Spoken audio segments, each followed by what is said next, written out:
सभी को शुद्धात्म वंदन। आज के सोनगढ़ मैसेज में जो मैसेज है वो पूज्य गुरुदेव श्री के वचनामृत से लिया गया है 224 बोल से। तो देखते हैं क्या है। चाहे जैसे संयोग में, क्षेत्र में, काल में जो जीव स्वयं निश्चय स्वभाव का आश्रय करके परिणमता है, वही जीव मोक्ष मार्ग तथा मोक्ष को प्राप्त करता है। बहुत ही सरल मैसेज है आज का कि जैसे कोई भी संयोग आए, संयोग यानी कौन से, अच्छे और बुरे संयोग, प्रतिकूल संयोग और अनुकूल संयोग, दोनों में ही कैसा हो, समता का भाव हो। ना तो प्रतिकूल संयोगों में दुखी हो और ना ही अनुकूल संयोगों में बहुत ज़्यादा प्रसन्न रहे, या कहें कि वो मिथ्यात्व में रहे और अपने जिन शासन की सेवा ना करे, रोज मंदिर ना जाए, पूजा पाठ ना करे। इस प्रकार से लेना कि प्रतिकूल संयोगों में भी और अनुकूल संयोगों में भी, दोनों संयोगों में जो धर्म ध्यान में रत हो, यहाँ पर इस तरीके से लेना। फिर किसी भी क्षेत्र में या काल में, क्षेत्र मतलब कहीं पर भी रहे, वो चाहे अपने घर में रहे या बाहर जाए, किसी भी क्षेत्र में जाए, लेकिन फिर भी वहाँ पर उसकी प्रवृत्ति कैसी हो, धर्ममय ही हो। किसी काल में, कोई सा भी काल हो, शुभ काल अशुभ काल, कैसे भी समय हो, लेकिन उसका जो स्वभाव है वो कैसा हो, धर्ममय हो। यानी धर्ममय क्या लेना यहाँ पे, जीव स्वयं निश्चय स्वभाव का आश्रय ले। धर्म जो वस्तु का जो स्वभाव है वही उसका धर्म है।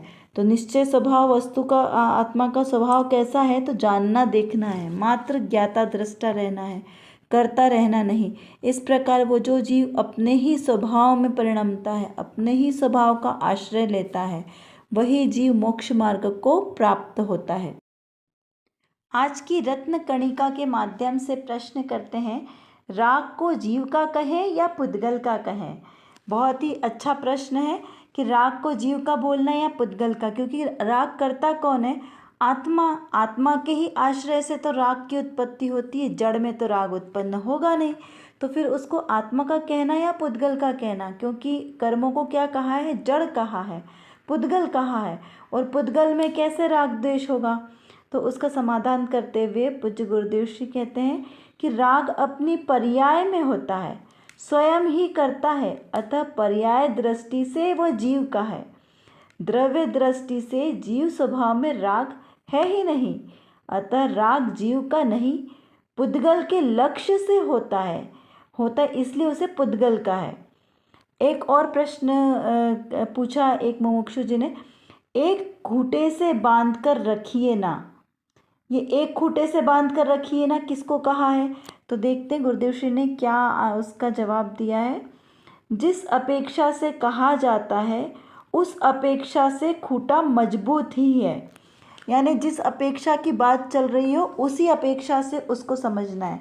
जब द्रव्य दृष्टि की बात चल रही हो तो उसको द्रव्य स्वभाव से लेना, जब पर्याय से बात चल रही हो तो पर्याय की लेना। दोनों को मिक्स नहीं करना, यानी अपनी जगह से हिलना नहीं, क्योंकि मिक्स कर देंगे तो सारी चीज़ें गड़बड़ हो जाएगी। उस अपेक्षा से खूंटा मजबूत ही है।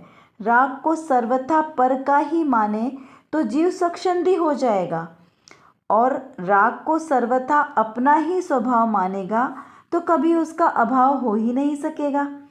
अतः पहले राग स्वयं ही अपने अपराध से करता है, कर्म नहीं कराते, ऐसा निर्णय करके फिर स्वभाव दृष्टि कराने के लिए राग मेरा स्वरूप नहीं, औपाधिक भाव है, ऐसा कहा है। यहाँ राग को कर्मजन्य कहकर राग का लक्ष्य छुड़ाकर स्वभाव का लक्ष्य कहा है। यानी बहुत सरल है, वैसे समझ में ही आ गया होगा, लेकिन फिर भी थोड़ा सा क्लियर करते हैं कि जो राग है वो जीव के स्वभाव में नहीं है। कैसा, कर्म के अवलंबन से उत्पन्न होता है। जैसे जल का स्वभाव शीतलता है, लेकिन यदि हमने उसको अग्नि पर रख दिया तो क्या होगा, वो गर्म हो जाएगा। लेकिन जैसे ही अग्नि से अलग होगा वैसे ही वो ठंडा होना शुरू हो जाएगा, यानी वो अपने स्वभाव में आ जाएगा। वैसे ही कर्म के निमित्त से इस जीव में जो है वो रागादिक भाव उत्पन्न होते हैं, लेकिन रागादिक भाव जीव के नहीं है, पुद्गल के ही हैं, सिर्फ उसके लक्ष्य मात्र से होते हैं। यदि जीव पुरुषार्थ करे तो वो रागादिक उससे अलग भी हो जाते हैं। इसीलिए उसे सर्वथा अपेक्षा से जीव के नहीं कहा, निमित्त अपेक्षा से उसे जीव के कहा है। जैसे दूध और पानी अनादिकाल से मिले हैं, किसी ने उसको मिलाया नहीं है, लेकिन दूध और पानी अलग अलग किया जा सकता है। जैसे हंस उसमें से दूध को ग्रहण करता है और जल को छोड़ देता है। क्यों? क्योंकि वो दोनों भिन्न ही थे।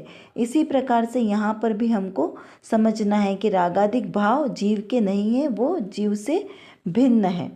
अभी यहाँ पर कुछ प्रश्न आपके सामने प्रस्तुत किए गए हैं, इसी के आधार से आप इनका उत्तर देने का प्रयास करें जितना आपको समझ में आया, और जो आपको समझ में नहीं आया हो वो आप हमसे कमेंट बॉक्स पे लिखकर पूछ सकते हैं। इस प्रकार कर्म और रागादि के बीच में निमित्त नैमित्तिक संबंध स्थापित होता है, और भी इसका हम गहराई से अध्ययन करते रहेंगे। अभी इतना ही। जय जिनेंद्र।